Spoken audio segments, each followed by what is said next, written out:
देखिए बेटा, हमारा टॉपिक चल रहा था सरयू काव्यखंड का अध्याय 6। ठीक है, गंगा स्तुति।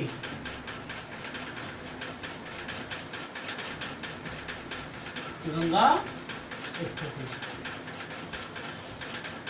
कवि पद्माकर।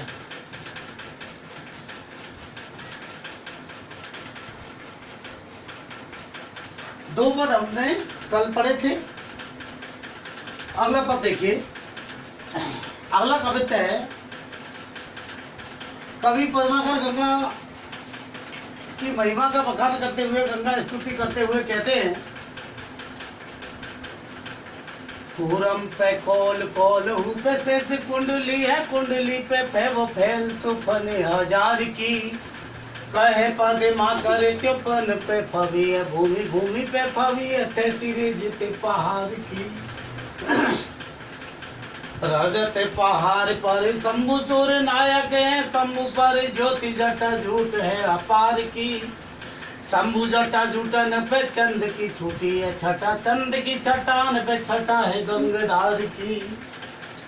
कवि पद्माकर कहते हैं कि कूरम पे कौल कौल पे शेष कुंडली है।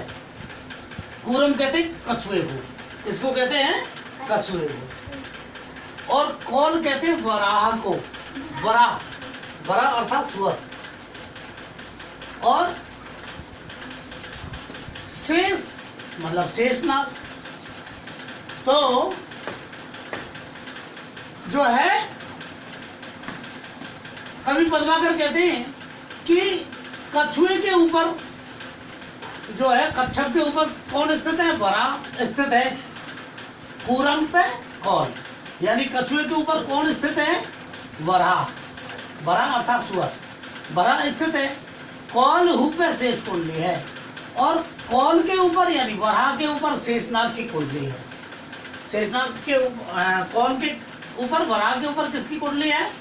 शेषनाग की कुंडली है। तो पूरम पे कौल, कौल हु पे शेष कुंडली। तो कछुए के ऊपर जो है वराह स्थित है, वराह के ऊपर शेषनाग की कुंडली स्थित है, और कुंडली पे फैवो फैल सुफन हजार की, और शेषनाग की कुंडली के ऊपर जो है फवो फैल सुफन हजार की। तो जो है फब रहा है फैले हुए सुफन हजार की, यानी कि शेषनाग की कुंडली के ऊपर जो है उस शेषनाग के हजारों सुफन हैं, जो अच्छे फण हैं, वो फैले हुए और सुशोभित हो रहे, यानी कि शेषनाग की कुंडली के ऊपर क्या है? उसके हजारों सुफन फैले हुए सुशोभित हो रहे हैं। कहने का मतलब ये है कि कछुए के ऊपर वराह है, वराह के ऊपर शेषनाग है, शेषनाग की कुंडली है, शेषनाग की कुंडली के जो सुफन, शेषनाग की कुंडली के ऊपर उसके हजारों फन फैले हुए हैं। कहे पद्माकर क्यों फन पे फवी है भूमि। पद्माकर कवि कहते हैं कि इस प्रकार से शेषनाग के फनों पर भूमि सुशोभित हो रही, फवी है मतलब सुशोभित हो रही है भूमि। तो शेषनाग के फनों के ऊपर क्या सुशोभित हो रही है? भूमि सुशोभित हो रही है। ठीक है ना? तो भूमि किसके ऊपर टिकी हुई है? शेषनाग के फणों के ऊपर टिकी हुई है। अब जो शेषनाग के फण है उसकी कुंडली के ऊपर टिके हुए हैं। ठीक है, और जो शेषनाग की कुंडली है वो वराह के ऊपर टिकी हुई है, और वराह कछुए के ऊपर टिका हुआ है। तो कछुए के ऊपर वराह, वराह के ऊपर शेषनाग की कुंडली, शेषनाग की कुंडली पर उसके फण, और उनके फणों पर जो है भूमि टिकी हुई है। कहे पद्माकर तो फन पे फवी है भूमि। तो पद्माकर कवि कहते हैं इस प्रकार से जो है शेषनाग के फणों पर भूमि सुशोभित हो रही है। भूमि पे फवी है स्थिति रजत पहाड़ की, और जो भूमि है उस पर रजत पहाड़ मतलब कैलाश पर्वत, रजत चांदी को कहते हैं, और रजत ऐसे चांदी सफेद होती है। कैलाश पर्वत पर बर्फ है, कैलाश पर्वत पर क्या है? वर्ब है, इसलिए वो जो है रजत पहाड़ कहा जाता है उसे। स्थिति का मतलब होता है शोभा। तो भूमि पे फबी है स्थिति रजत पहाड़ की, अर्थात भूमि पर जो रजत पहाड़ है अर्थात कैलाश पर्वत है उसकी शोभा फैली हुई है, फबी हुई है, सुशोभित हो रही है। यानी जो कैलाश पर्वत है उनकी शोभा सुशोभित हो रही है। किसके ऊपर? भूमि पर। भाई पहाड़ भूमि के ऊपर ही तो है, तो इसलिए कैलाश पर्वत की शोभा भूमि के ऊपर सुशोभित हो रही है।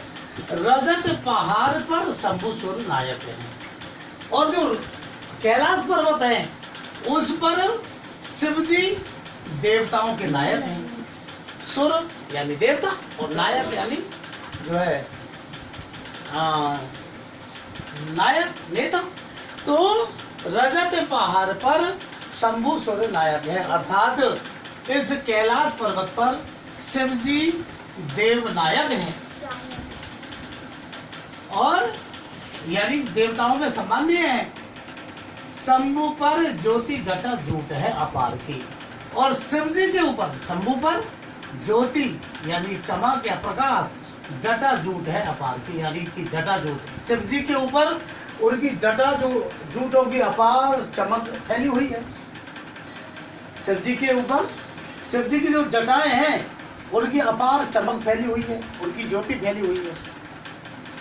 शंभु पर ज्योति जटा जूट है अपार के, अर्थात शिव जी पर जो है उसके अपार जटा जूट है, उनकी शोभा फैली हुई है।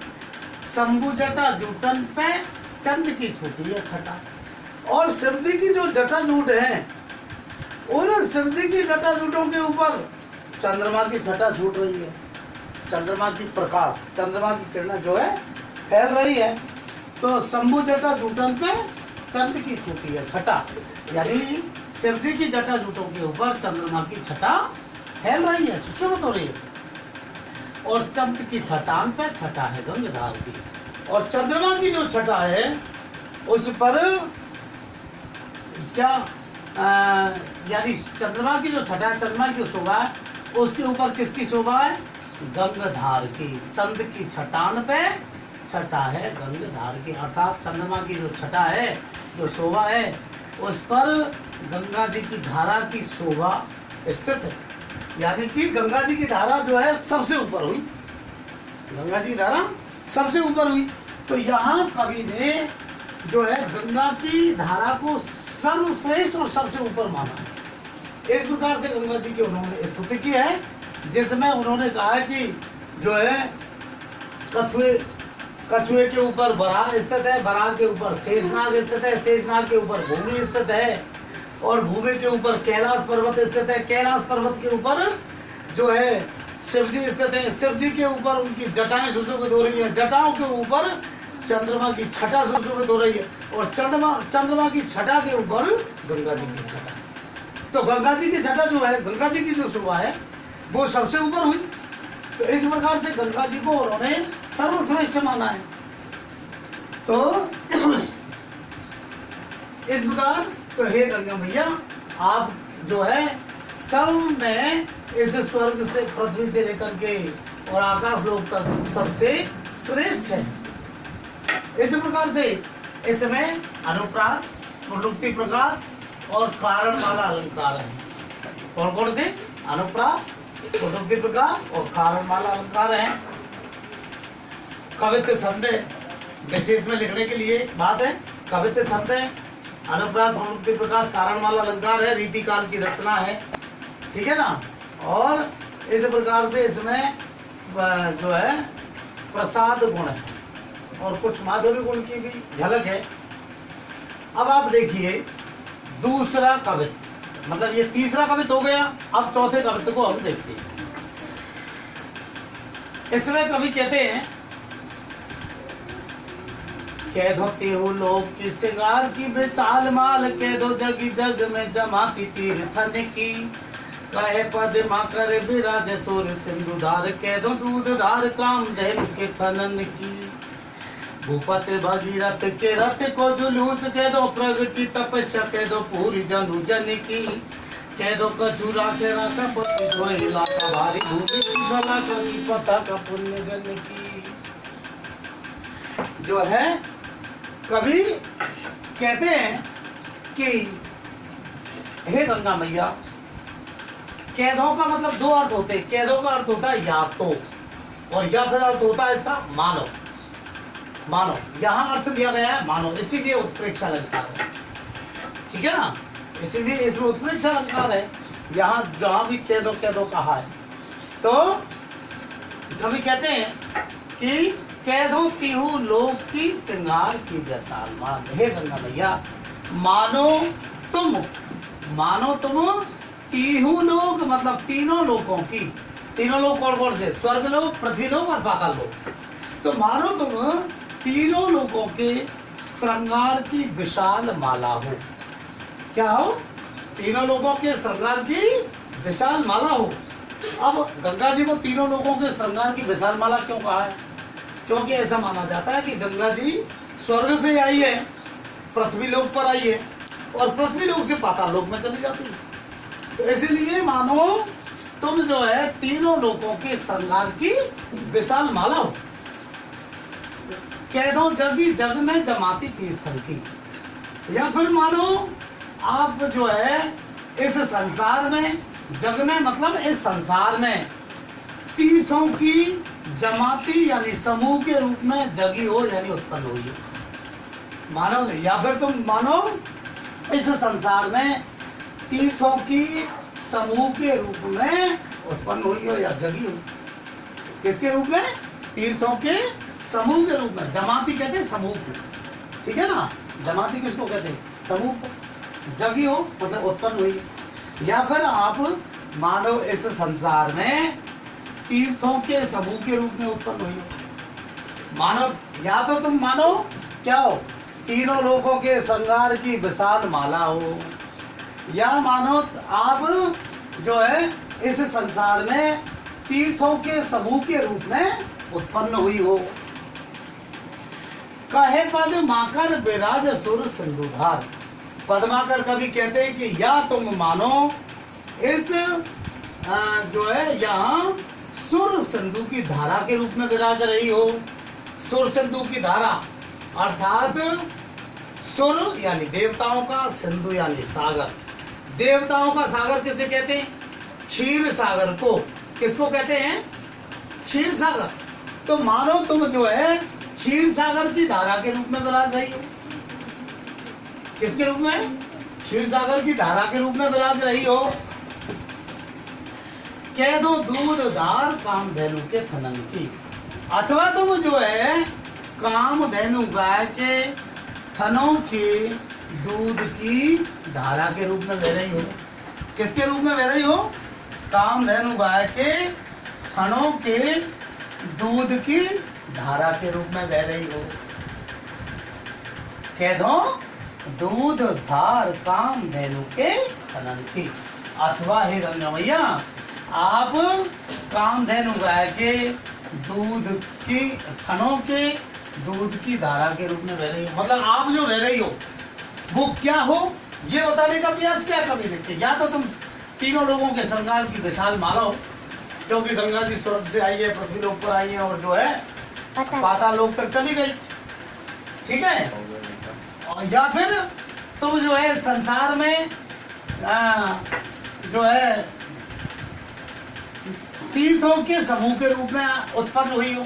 और वैसे भी गंगा जी के किनारे पर बहुत सारे तीर्थ स्थान हैं। या फिर तुम जो है क्षीर सागर की धारा के रूप में स्थित हो। किसकी धारा के रूप में? क्षीर सागर। क्षीर सागर देवताओं का सागर है, सफेद है, तो गंगा जी की धारा पवित्र जल धारा है, वो भी सफेद होती है। या फिर तुम कामधेनु गाय के थनों के दूध की धारा के रूप में बह रही हो। किसके रूप में? कामधेनु गाय के थनों के दूध की धारा के रूप में बह रही हो। या फिर भूपत भगीरथ के रथ को जुलूस कह दो, अथवा हे गंगा मैया तुम जो है राजा भागीरथ के रथ के जुलूस के रूप में आई हो। किसके जुलूस के रूप में? राजा भागीरथ के रथ के जुलूस के रूप में। मैंने आपको कल बताया था कि स्वर्गलोक से पृथ्वी पर राजा भागीरथ जो है इस धरती पर, इस धरती के कष्टों को मिटाने के लिए राजा भागीरथ गंगा जी को लाए थे पृथ्वी लोक पर। तो उसके जुलूस के रूप में मानो तुम आए हो। कह दो भूपति भागीरथ के रथ को जुलूस कह दो, अथवा तुम जो है राजा भागीरथ के रथ के जुलूस के रूप में जो है उत्पन्न हो रही हो, बह रही हो। प्रगति तपस्या कह दो पूरी जनु जन, या फिर तुम जो है मानो जनु ऋषि की, जन मतलब पुरुष मनुष्य, मानो जन्नु मनुष्य मतलब जन्नु ऋषि के जो तपस्या है उस तपस्या के फल के रूप में प्रकट हुई हो, उसकी तपस्या के फल के रूप में प्रकट हुई। प्रकट की तपस्या कह दो पूरी जनु जन की, यहाँ पर तुम मानो जो है जन्नु ऋषि की तपस्या के फल के रूप में प्रकट हुई हो। कह दो कछु राखे राका पति सोए लाका भारी। तो कभी कहते हैं कि या फिर तुम जो है मानो राका पति कहते हैं चंद्रमा को, राका कहते हैं चांदनी को, किसको कहते हैं चांदनी को, और राका पति, पति मतलब स्वामी, तो राका पति मतलब चांदनी का स्वामी। अब चांदनी का स्वामी कौन? चंद्रमा, ठीक है ना। तो कह दो कछु राखे राका पति सो इलाका भारी, या फिर तुम जो है चंद्रमा के भारी इलाका के रूप में बह रही हो, मतलब चांदनी का जो चंद्रमा का जो इलाका होता है वो चांदनी से होता है, तो उसके जहां भी चांदनी बहती है वहां उसका इलाका होता है, तो उसके इलाके के रूप में तुम जो है बह रही हो। मान लो चंद्रमा की चांदनी के रूप में बह रही हो, किसके रूप में? चंद्रमा की चांदनी के रूप में बह रही हो। राका पति सो इलाका भारी, भूमि की सलाका की पताका पुण्य की, अथवा तुम जो है इस भूमि की जो सलाका की पताका पुण्य, इस पृथ्वी पर जो पुण्य है, क्या है? इस पृथ्वी के जो पुण्य है, जो भी पुण्य किए गए हैं, उन पुण्यों के जो झंडा है वो झंडा की सलाका के रूप में बनेगा, पुण्यों के झंडे की सलाका। अब जैसे आप देखिए, जैसे ये झंडा होगा, ठीक है, ये झंडा होगा, तो ये जो झंडा होगा इसकी ये जो डंडी है ये, ठीक है, तो इसको कहते हैं सलाका। क्या कहते हैं इसको? सलाका कहते हैं। और ये पताका है, ये क्या हो गया? पताका। ये झंडा है, ये तो हो गया पताका, और ये क्या हो गई? सलाका, ठीक है। तो अब गंगा जी जो है प्रवाहित हो रही है, प्रवाहित हो रही है, तो डंडा के रूप में ही तो हो गई ना वो। तो ऐसा हो गया कि संसार के जो पुण्यों का झंडा है, किसका झंडा? जो पुण्यों का झंडा है, उस पुण्यों के झंडे के रूप में, पुण्यों के झंडे की डंडे के रूप में तुम बह रही है, यानी कि सलाका के रूप में तुम बह रही हो। भूमि की सलाका की पताका पुण्यगण की, अथवा तुम जो है इस पृथ्वी की जो पुण्य है, और पुण्यों का जो ध्वज है, उस ध्वज की सलाका के रूप में तुम बह रही हो, ठीक है। तो ये आपकी समझ में आ गया होगा। अब इसमें भी वही कवित्व छंद है, अनुप्रास, उत्प्रेक्षा और जो है उल्लेख और उत्प्रेक्षा अलंकार। कौन से? अनुप्रास, उल्लेख और उत्प्रेक्षा अलंकार है इसमें, ठीक है ना। वही कवित्व छंद है, वही ब्रजभाषा है, वही रीतिकाल की रचना है। कवि और कवि ने उसी गंगा की स्तुति की है, और गंगा जी को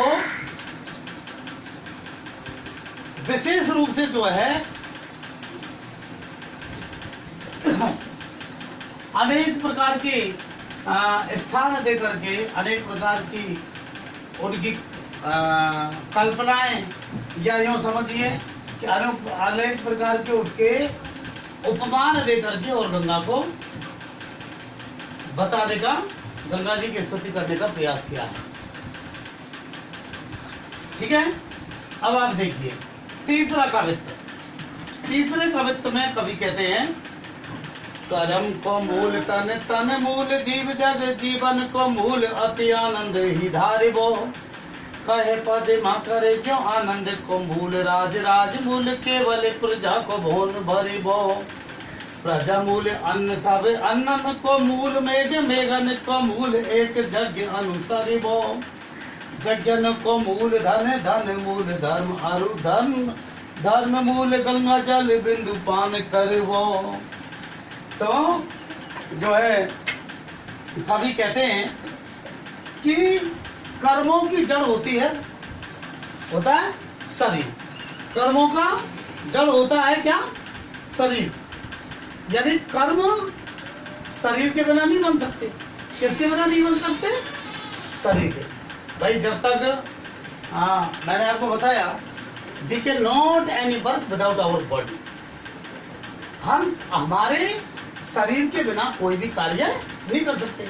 केवल आत्मा ही कोई कार्य कर सकती है क्या? नहीं कर सकती। जब तक शरीर धारण करने के बाद ही आत्मा कार्य करती। तो कर्म को मूल तन, तो कर्मों का मूल, कर्मों की जड़ क्या होती है? तन यानी शरीर। ठीक है, कर्मों का मूल क्या होता है? शरीर। और तन मूल जीव जग, और तन का मूल क्या होता है? जीव होता है। यानी शरीर भी बिना आत्मा के कार्य नहीं कर सकता है।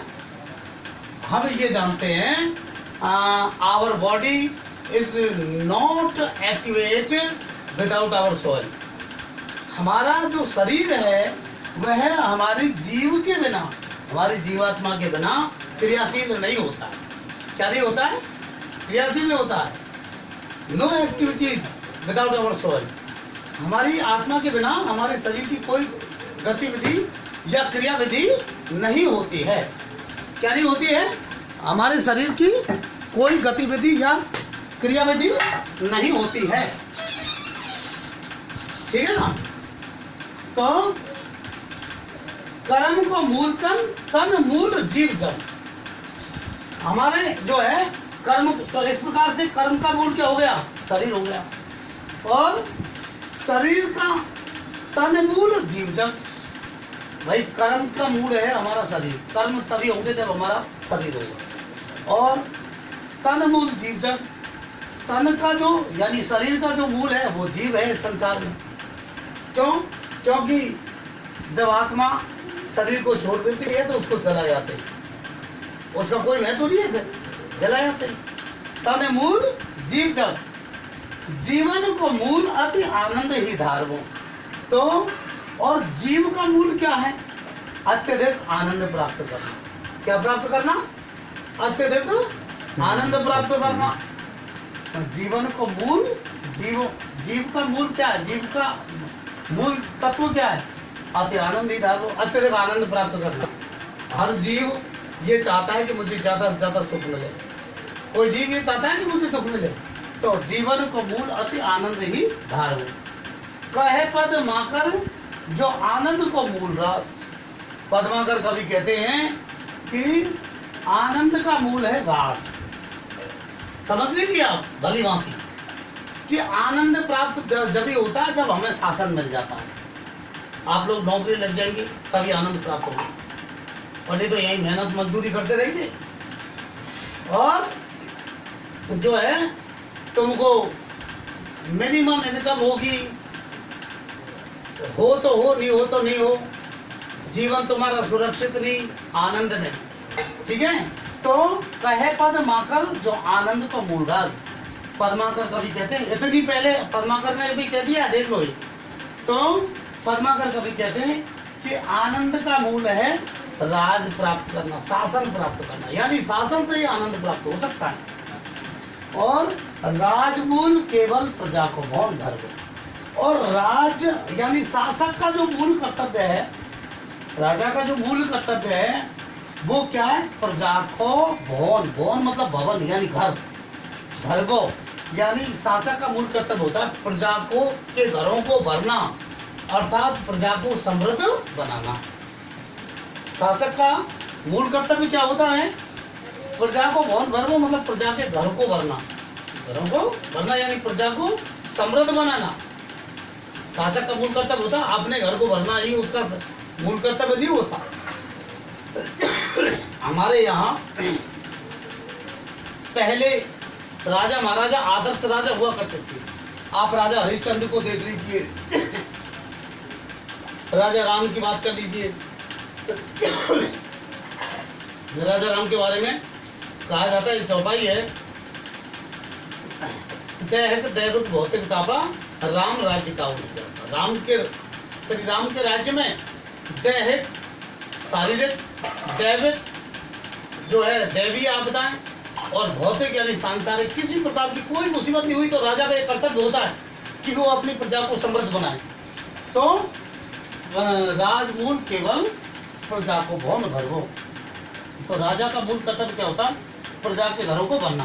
प्रजा मूल अन्न सब, और प्रजा का मूल कर्तव्य होता है क्या? अन्न उत्पन्न करना। प्रजा का मूल कर्तव्य क्या होता है? अन्न उत्पन्न करना। और अन्न को मूल मेघ, और अन्न उत्पन्न किससे होगा? मेघ से, बादलों से होगा क्या भाई? अन्न उत्पन्न तभी कर सकते हैं हम जब बरसात होगी, बिना बरसात के अन्न उत्पन्न नहीं कर सकते। तो अन्न को मूल मेघ, अन्न का जो है मूल क्या होता है? मेघ होता है। और मेघन को मूल एक यज्ञ अनुसर्ग, और मेघों का जो मूल होता है यानी मेघ बरसात की जो एक मूल जड़ है वो क्या है? यज्ञ, मतलब यज्ञ, अनुसर्गो मतलब करना, यानी यज्ञ का अनुसरण करना अर्थात यज्ञ करना। यानी बरसात किससे होती है? यज्ञ से होती है। यज्ञ करोगे तो उसकी जो पवित्र धुआ जाती है हवन की, यज्ञों की, और उससे जो है जो पुण्य होते हैं उनसे बरसात होती है। तो मेघन को मूल एक यज्ञ अनुसर्गो, तो मेघ का मूल होता है एक यज्ञ करना, और यज्ञ को मूल धन। अब यज्ञ कैसे हो? जब तक पैसा नहीं है तो यज्ञ नहीं कर सकता आदमी। तो यज्ञ को मूल धन, तो यज्ञ का मूल होता है धन। क्या होता है? धन होता है। यज्ञ को मूल धन, धन मूल धर्म आरु। तो यज्ञ का मूल हो गया धन, अर्थात धन के बिना यज्ञ नहीं हो सकता, और धन मूल धर्म आरु, और धन की मूल है धर्म, यानी धन कमता है धर्म की नीति से। धन किससे कमता है? धर्म की नीति से। और धर्म मूल गंगा जल बिंदु पान करवो, और धर्म किससे मिलता है? गंगा जल, गंगा जी का जो जल है उसका बिंदु यानी बूंद, पान यानी पीने से, पान करवो मतलब पीने से, यानी धर्म मिलता है किससे? गंगा जी के जल की बूंदों को पीने से, अर्थात गंगा जल को पीने से धर्म मिलता है। इसमें भी गंगा जी को सर्वश्रेष्ठ माना है, यानी गंगा जी के जल पियोगे तो आपको धर्म मिलेगा, धर्म मिलेगा तो धन मिलेगा, धन मिलेगा तो यज्ञ कर सकते हो, यज्ञ करोगे तो मेघ बनेंगे, मेघ बरसात होगी, और बरसात होगी तो अन्न उत्पन्न होगा। ठीक है, अन्न उत्पन्न होगा, शासन प्राप्त भी होंगे। तो इस प्रकार से सर्वश्रेष्ठ किसे माना है? धर्म मूल गंगा जल बिंदुपान करवो, यानी धर्म के मूल में होता है गंगा जी के जल की बूंदों को पीना, यानी गंगा जल को पीना। इस प्रकार से गंगा जी के जो जल है उसको पीना, अर्थात गंगा जी को ही इसमें सर्वोत्तम स्थान दिया। तो ये इसमें जो है मनहरण कवित्व छंद है। कौन सा छंद है? मनहरण कवित्व छंद है। अनुप्रास, पुनरुक्ति प्रकाश, कारणमाला और काव्यलिंग अलंकार है। काव्यलिंग अलंकार कहाँ होता है? मैंने पहले भी बताया था कि एक बात कहकर के और उसका कारण जब बताते हैं तो कारणमाला अलंकार होता है। ठीक है, और वो काव्यलिंग अलंकार होता है। कारणमाला अलंकार होता है एक का कारण दूसरे को बताना। कारणमाला अलंकार कौन सा होता है? एक का कारण दूसरे को बताना। इस प्रकार से ये जो है इसमें ये अनुप्रास, पुनरुक्ति प्रकाश, कारणमाला और काव्यलिंग अलंकार है।